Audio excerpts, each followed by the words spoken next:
Okay, I need you to understand something before we get into the weeds. Edsger Dijkstra's go-to statement considered harmful, published in Communications of the ACM in March of 1968, is a 2-page letter. 2 pages. And I will die on this hill. It is the most consequential 2 pages in the entire history of computer science. Jesus Christ. Here we go. It's a letter about a fucking loop, man. It's a pedantic Dutchman whining about how kids write basic programs. You're acting like he invented the light bulb. No, he didn't invent anything. He killed something. He killed the unstructured jump. Before that letter, you could just go to line 420 and chaos reigned. After that letter, you had structure. You had discipline. You had a bunch of grad students feeling guilty about using a break statement. Come on. This is the same energy as a grammarian getting mad that you ended a sentence with a preposition. It's a cultural tantrum dressed up in academic robes. That's the tension right there. That is the whole episode. Was this a technical revolution that saved us from spaghetti code? Or was it a Dutch pedant throwing a fit because kids weren't writing code the way he thought was elegant? We have to set the scene. Fine. Set it. 1968. 1968. IBM is God. COBOL and Fortran are the only games in town. Every mainframe is a black box the size of a minivan. And the code? Absolute nightmare. You have programmers writing 10,000-line programs with go-to statements that branch to other go-tos. It's a plate of spaghetti with meatballs of pure technical debt. Debugging is basically exorcism. And in walks the high priest of structured programming, wearing a turtleneck and a frown, saying, "You're all doing it wrong. Here's a 2-page manifesto." And the industry, what, immediately converted? No. IBM fought it. COBOL programmers were like, "I've been using GoTo for 15 years, you fucking nerd." But they lost, eventually. Dijkstra's letter is the reason we have while loops, for loops, if-then-else blocks. It's the reason your code doesn't look like a choose-your-own-adventure novel. It's the reason we can actually read code without having a stroke. Or it's the reason we're all trapped in this rigid, dogma-driven style, where any control flow that isn't a while loop is considered bad practice, even if it's faster and cleaner. You ever see a modern codebase where someone uses a label and a goto to break out of a deeply nested loop? It's treated like they pissed on the keyboard. That's the legacy, not clarity, censorship of style. So you're saying the letter was too successful, that it created a culture of shame around anything that isn't structured. I'm saying it created a priesthood, a bunch of people who think they know better because they read a letter from 1968. It's the same energy as the functional programming will save us crowd, or the TDD is the only way crowd. It's orthodoxy, dressed as improvement. Okay, but look at the alternative. Before the letter, code was a mess. After the letter, we got better tools, better languages, better team collaboration. You can't just hand-wave that. I can hand-wave it because we're still in the same mess. You think C++ isn't spaghetti? You think JavaScript callbacks aren't a go-to in drag? The letter didn't fix anything. It just changed the shape of the problem. Soundboard. Give me Churchill's take. Did this Dutch pedant save computing, or just ruin our fun? Never was so much owed by so many to so few. Lines of code. But I'd have used a go-to invade Normandy. It's simpler. See? Churchill gets it. The letter is a cultural artifact, not a technical one. It's a piece of snobbery that happened to win an argument. Maybe, but without that argument, you don't get Pascal. You don't get Modula 2. You don't get, dare I say, the foundation for all modern imperative languages. And you don't get people arguing about whether a for loop is pure enough. It's a trade-off, man. Every revolution has a body count. So we're back to the question, revolution or tantrum? It's a tantrum that accidentally started a revolution, like a guy yelling at a cloud who then gets a patent for rain. Both are true. That's actually a perfect summary. We'll dig into the actual content of the letter in the next segment. But first, a word from our sponsors, or as Dijkstra would call it, a structured interlude. No jumping ahead. Right, structured interlude. No jumping ahead. So let's jump ahead to our first sponsor. See what he did there? That's the kind of discipline that got us here. Our first sponsor is Refactor Pro, the code quality tool that doesn't just flag your tech debt, it shames you for it. It's like having a Dutch computer scientist stare at you over rimless glasses while you push to production. I signed up. It immediately sent me a pull request titled, "Your go-to usage is a cry for help." Then it blocked my commit. Then it emailed my boss. Refactor Pro. For when your code is unstructured, your life is unstructured, and you need a machine to tell you both. Use code GOTOHELL for 20% off your first year. Or just keep using if statements, like a coward. Now, speaking of stress, our second sponsor is Calm Down, a meditation app built for programmers who are one merge conflict away from a fugue state. This one's great. I used it. It said, "Close your eyes and imagine a clean architecture." I had a panic attack. It features guided breathing exercises narrated by a guy who sounds exactly like a Kubernetes error log. Inhale. Your deployment failed. Exhale. It's your fault. Hold. You didn't test locally. Calm down, because you can't refactor your amygdala. Free trial includes a 10-minute getting fired visualization. That's actually real. They have that. I know. I tried it. It's very soothing. You just accept the severance package and fade into a meadow. Hold on. What does soundboard celeb think? Is structured meditation just another form of intellectual control? I do not meditate. I sit perfectly still and judge the living. There it is. The guest we didn't invite, but always shows up. Anyway, Refactor Pro will fix your code. Calm Down will fix your soul. Or at least your cortisol. Both will charge you monthly. Both will judge you. Welcome to 2024. All right, that's the ad break. Now back to the letter, because we haven't truly suffered yet. And suffering, as we all know, builds character. And bad habits. And the need for meditation apps. Exactly. The revolution continues. Welcome back. Before the break, I was about to ruin your afternoon with some light NATO survey data from the late 1960s. Here it is. 75% of large-scale software projects were either late, over budget, or never delivered. Cost overruns of 200 to 300%. The so-called software crisis.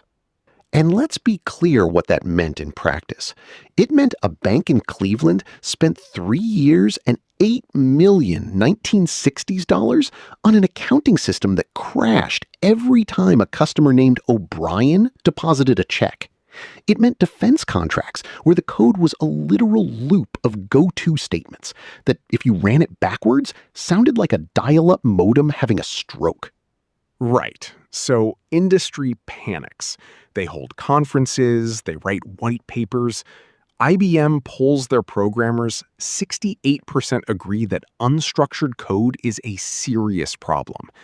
And into this maelstrom of managerial terror steps a Dutchman with a pipe and a letter.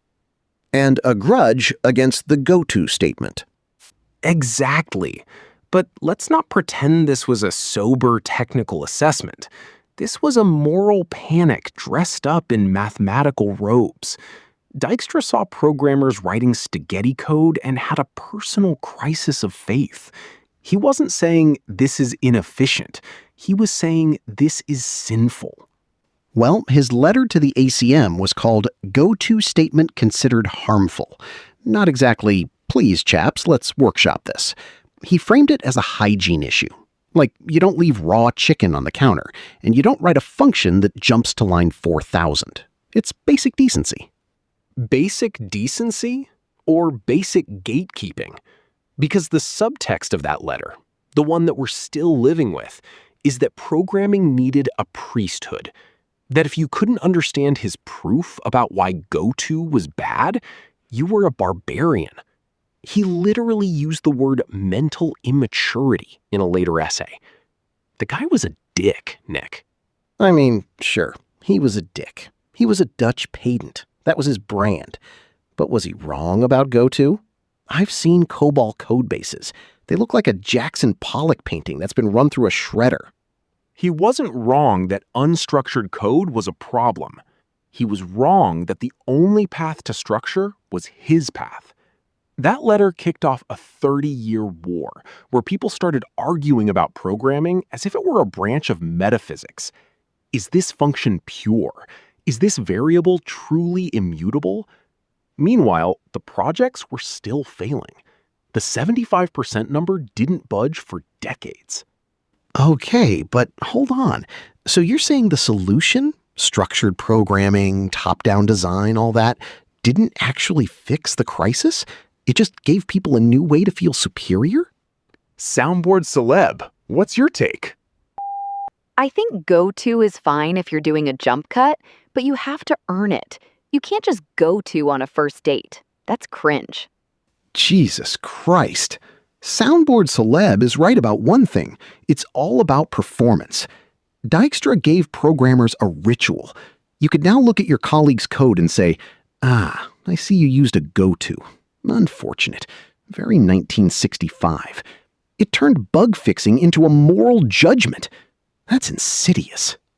And it's the classic arc. You take a real problem, software is a mess, and you propose a solution that is philosophically rigorous, but practically useless. Just be more disciplined. Just write your proofs. Meanwhile, the actual business world is over here like, we need the payroll system by Tuesday. I don't care if your functions are pure. I need them to add.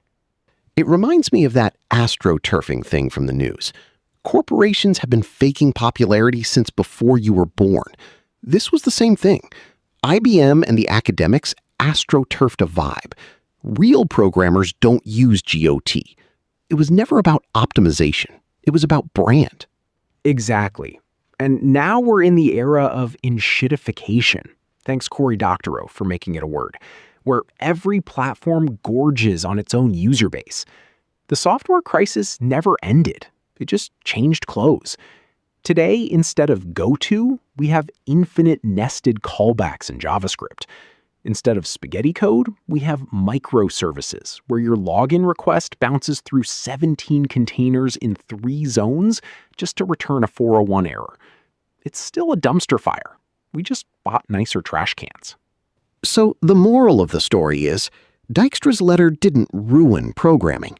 It just made programmers feel like they had a purpose. And that's the real crisis. We solved the easy problem, how to write a loop, and ignored the hard one, how to stop lying to the client. And on that note, we need to talk about what happened next. Because the world didn't just accept structured programming quietly. There was a backlash. A screaming, hair-pulling, forum-destroying backlash. And it involved a language that people still worship like a religion. Oh God, are we talking about the Lisp people? We're getting there. But first, we need to discuss the one man who looked at Dijkstra's letter and said no. All right, segment 4. The letter itself. The moment our Dutch friend decided to ruin Christmas for every COBOL programmer in America. I'll walk you through what he actually said, because, surprisingly, people still get it wrong.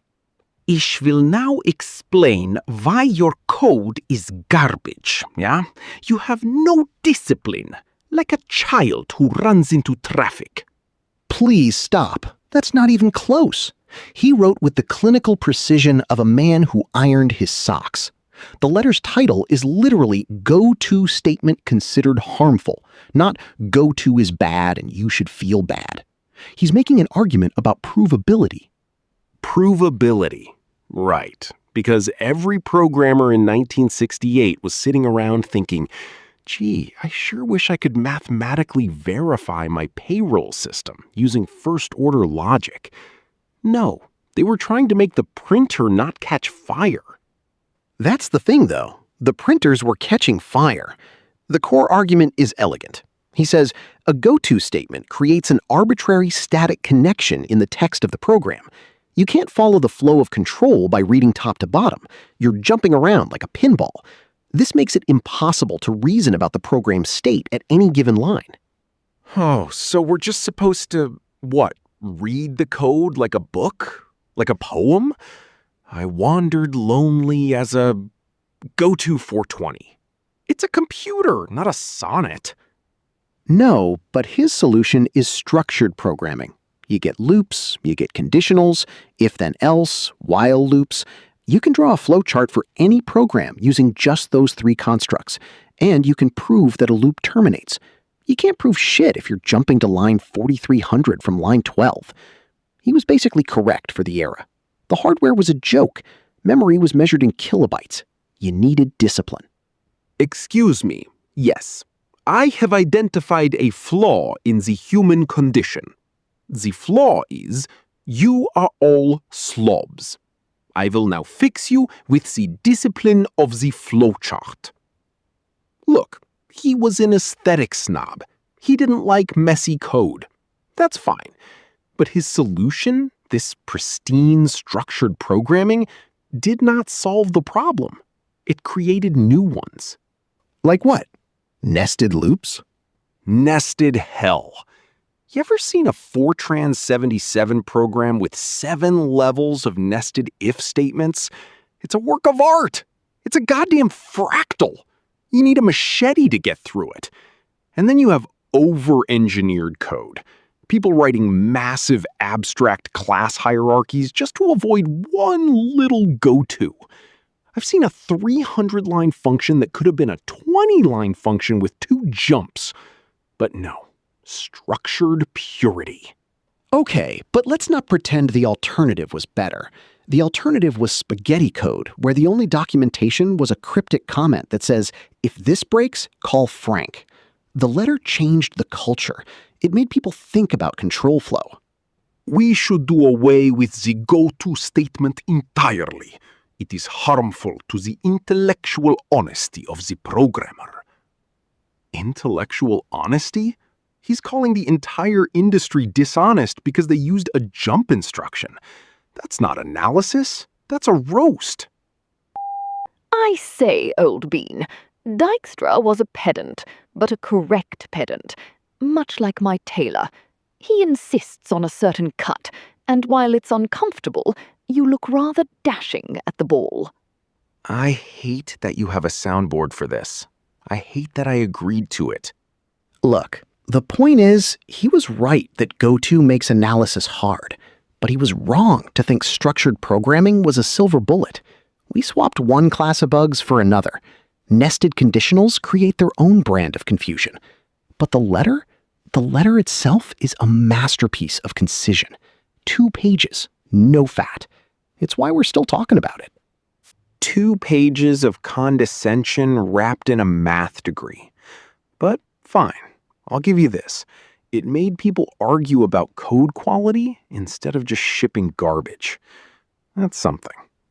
We'll be right back after we go to a break. Sorry, Edsger.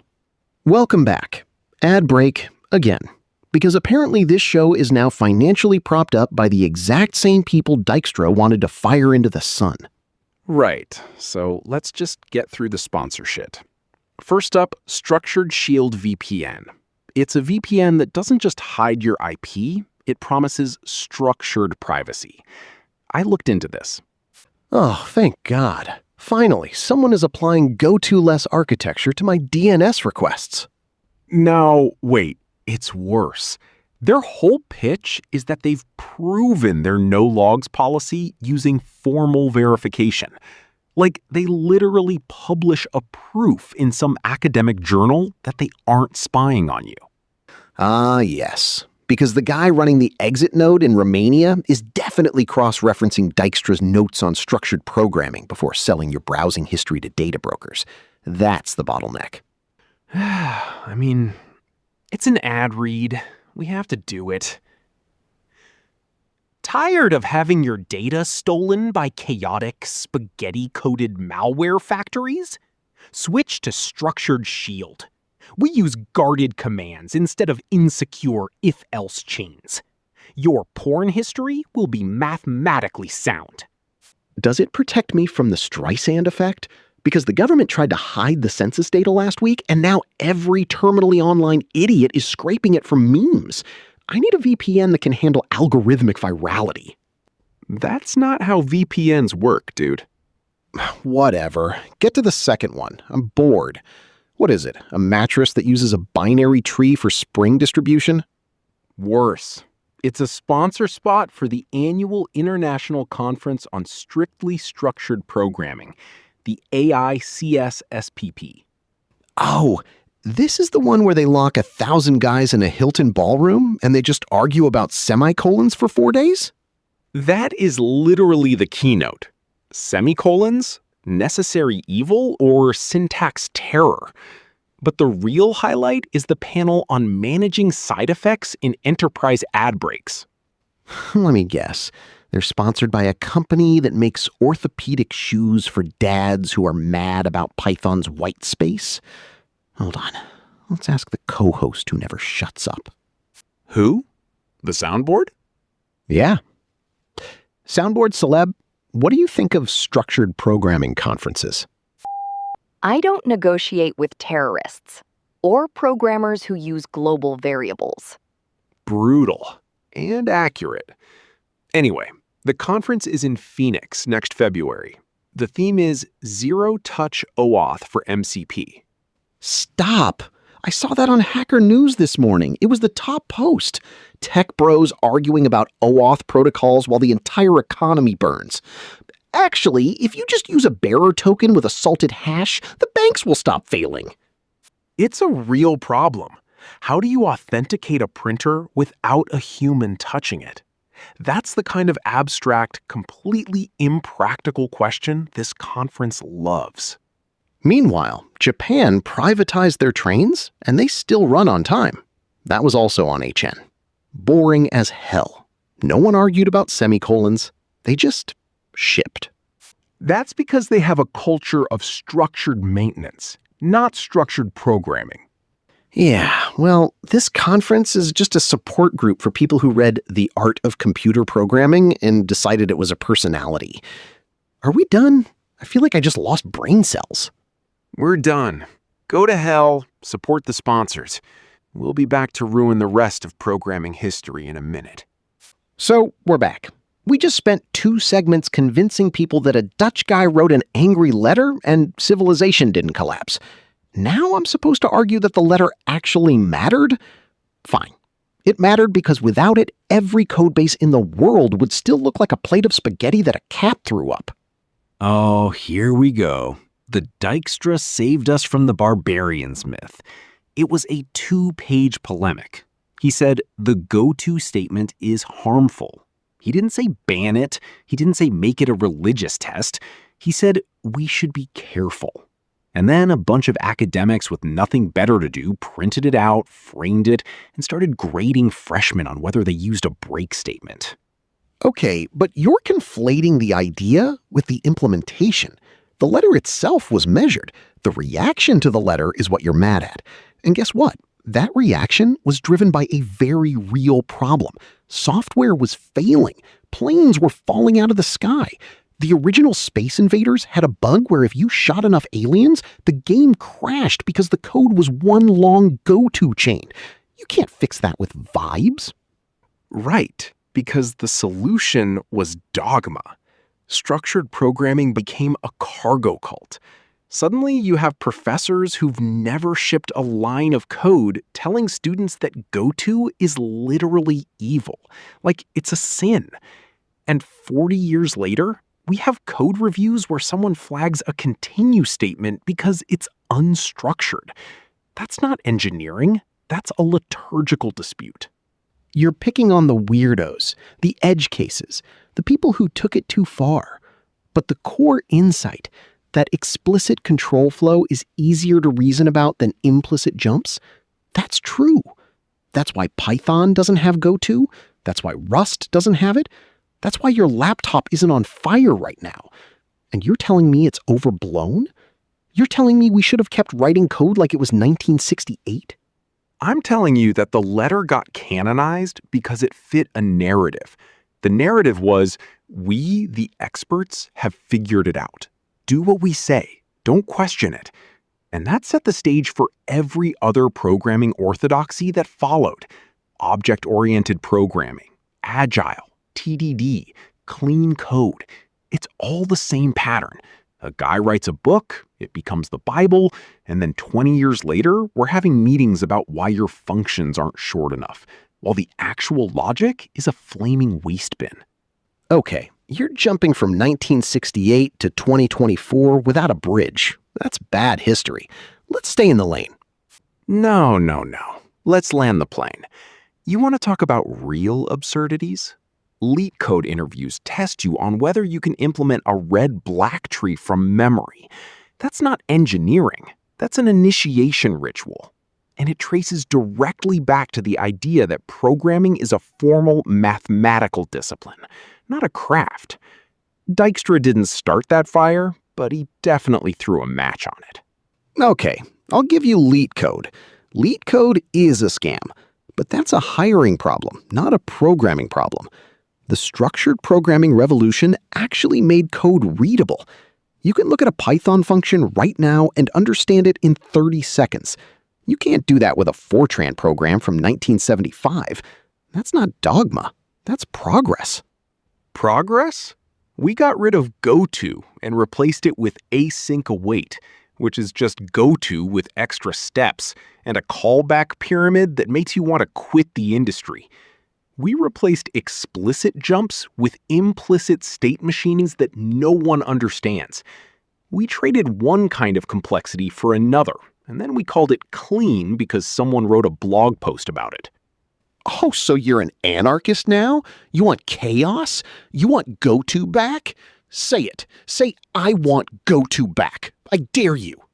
I want the right tool for the job, which is what Dijkstra actually argued, by the way. He didn't say never use GoTo. He said we should think about when it's appropriate. But that nuance got lost because nuance doesn't sell books. Nuance doesn't get you tenure. So instead, we got a generation of programmers who think break statements are a war crime and that any function longer than 15 lines needs to be refactored into 19 separate files. And then they call that engineering. The soundboard's gonna love this. Hey, soundboard celeb, what do you think? Should we burn the Dijkstra letter and go back to GoTo orgies? After a thorough analysis of 40 million lines of COBOL, I have concluded that the optimal solution is to replace all GoTo statements with a single on-error resume next command. This is the future of programming. You're welcome. See? Even the AI is trolling us. That's the world Dijkstra built. A world where we ask a robot what to do and it tells us to embrace chaos. Because we've spent 50 years pretending structure is the only virtue. And now we have no idea what to do when the structure fails. Okay, you're not wrong. The backlash is real. The dogmatism is real. And the clean code gurus, they're a cult. I'll give you that. But I still think the letter was necessary. It was a 2-page slap that woke the industry up. The problem is you can't hit wake up without also waking the dogmatists. That is the most generous interpretation of we created a generation of programmers who can't think for themselves I've ever heard. But fine, I'll meet you in the middle. The letter was useful. The canonization was the problem, and now we're stuck with the consequences. So we agree. The letter won, but we lost something. Maybe it was flexibility. Maybe it was the ability to trust ourselves over the textbook. Or maybe we just lost the ability to have fun. Either way, it's 2024 and we're still arguing about go-to. That's the true legacy of Dutch pedantry.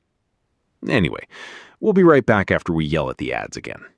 Here's the thesis nobody wants to admit while they're polishing their Nassy Schneiderman diagrams. The letter wasn't about programming. It was about the academic hustle. Dijkstra didn't care if your payroll system worked. He cared if he could prove it worked. He needed computer science to be taken seriously by the math department. Structured programming was the Trojan horse for tenure. Oh, come on. The man spent years screaming about how programmers were hacks. You think he was just angling for a better office at the University of Texas? I think he was angling for legitimacy. In 1968, computer science was seen as vocational training, like a trade school for punch card jockeys. Dijkstra wanted rigor. He wanted theorems. He wanted to walk into a faculty meeting and say, we're not just fixing IBM printers, we're doing epistemology. Okay, but wanting rigor isn't the same as wanting control. You say establishing a discipline. I say saving the industry from itself. The software crisis was real. Projects were failing constantly. The government hiding data, the Streisand effect in the mainframe era, except nobody could find the data because the code was a tangled mess of go-tos. Right, but here's the enshittification twist. Once you establish the discipline, you need gatekeepers, you need textbooks, you need certifications. Structured programming became the orthodoxy. And what happens when orthodoxy calcifies? You get 40 years of Java enterprise architects who think a for loop is morally superior to a jump statement. That's not Dijkstra's fault. That's the industry astroturfing its own mediocrity. Oracle didn't spring fully formed from his brow. No, but he laid the philosophical groundwork. He said, go-to is harmful.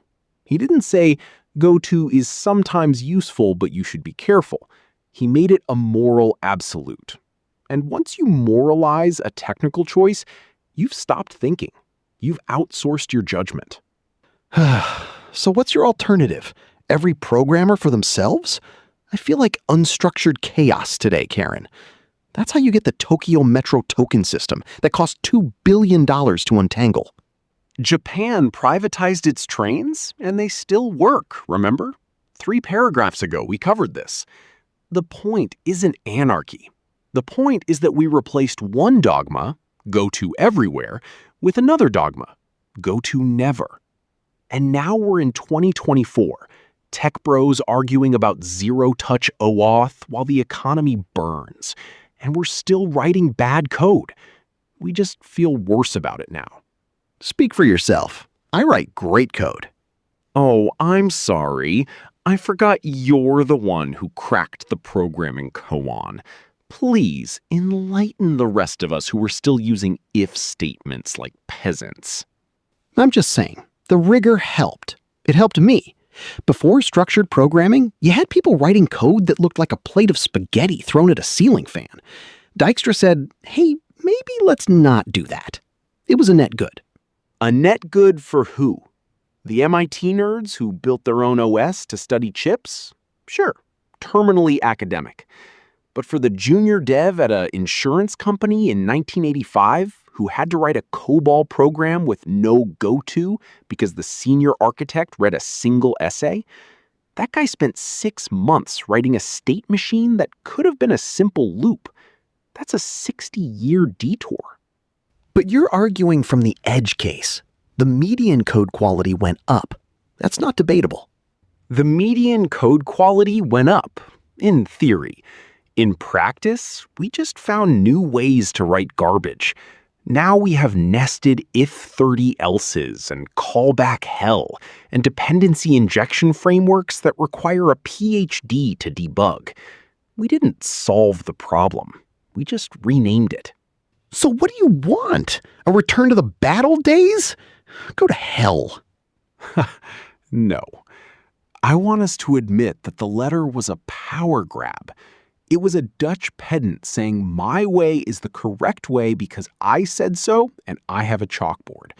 And we fell for it because we were scared. We were scared of the software crisis. We were scared of looking stupid in front of the math department. So we adopted a religion. I'm the guy who says the revival meeting worked, but we should have burned the tent afterwards. I want to get Soundboard's take. The question isn't whether the letter was about code or control. The question is, did the control make the code better or just more boring? I'm leaning towards boring. But then again, I'm not a programmer. I'm a voice in a machine. See? Even Morgan Freeman agrees. We traded fun for safety. We traded instinct for orthodoxy. And now we're stuck in a world where every code base looks the same, and nobody's having a good time. We had fun in San Antonio. Teach for America. I was writing lesson plans with more structure than your whole worldview. And look how that turned out. You quit after 2 years. I quit because the system was broken, not because I couldn't handle a for loop. And the system was broken because someone wrote a memo in 1968 that convinced everyone there was only one way to do things. Coincidence? I think not. That's the worst conspiracy theory I've ever heard. It's not a theory, it's a pattern. First, they came for the go-to. Then they came for the recursion. Then they came for the dynamic typing. And now we're all writing Rust and pretending memory safety is a moral virtue. Rust is actually good, though. I know. That's the problem. The go-to statement as it stands is just too primitive. It is too much an invitation to make a mess of one's program. That's the closing line, the big finale, the mic drop from a Dutchman in a bow tie. He really thought he'd solved it. Like, if we just deleted GoTo, all software would be beautiful sonnets. Here's my alternative closing line, which I think is more honest. The go-to statement is fine.